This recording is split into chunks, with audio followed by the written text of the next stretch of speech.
And I want to bring in transgender activist and author Raquel Willis for more. Raquel, Congresswoman Mace says she is a rape survivor and that she knows how vulnerable women and girls are in private spaces. So thank you for coming on and talking about this, because she says she's not going to stand for someone with a penis in the women's locker room. That's not okay. Those are her words. What's your response to that? Well, my response would be, obviously we have to take seriously people's experience with being a survivor, being a survivor of sexual assault in particular. But a lot of trans people actually have experienced sexual assault, particularly trans women. I have also been sexually assaulted and harassed. So I think that it's really sad and disappointing that she is weaponizing the experiences of survivors to be bigoted and to be discriminatory against someone who's going to be her colleague, whether she likes it or not. The other thing that came to mind for me when I heard about this experience that she was bringing to our government, I hear a lot of parallels to history.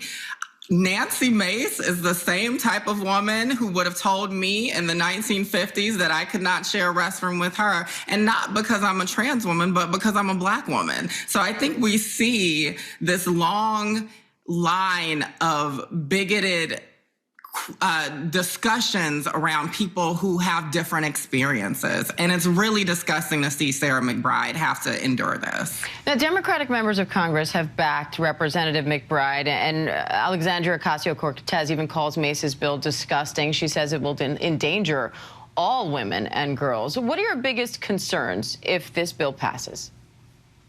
My biggest concerns is that we will continue to see the escalation of bigoted attacks on the trans community, but really anyone who doesn't fit into this kind of neat box of whatever Nancy Mace thinks a woman is supposed to be and look like, I think Alexandria Ocasio-Cortez, she had a lot of great points in her statement last night to the press. She's right. This will disproportionately impact trans folks particularly, but it will also impact cisgender folks. There have been a number of cases over the years of cisgender women being told that they do not belong in the women's restroom because they do not look the way that maybe someone who accused them of not being a woman is supposed to look. And so this is going to have horrible ramifications for so many folks beyond the trans community.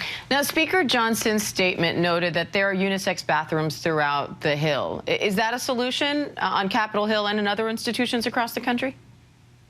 I definitely think that we need more unisex and gender-neutral restrooms, but I do not think that this is just. Sarah McBride should be using the women's restroom because she is a woman. And I understand the position that she's in. I think we have to give her a lot of grace for how she is figuring out how to handle this, because she has made history. She is the first trans person in her position, right, within the U.S. government. So she is going to have to figure out how to navigate this for herself. But I definitely think that when we're talking about bigotry and discrimination, some rules need to be broken. And trans people need to be using the restrooms that correspond with their identity. So you are not going to tell me that I am not going to use the women's restroom. Let's be clear about that.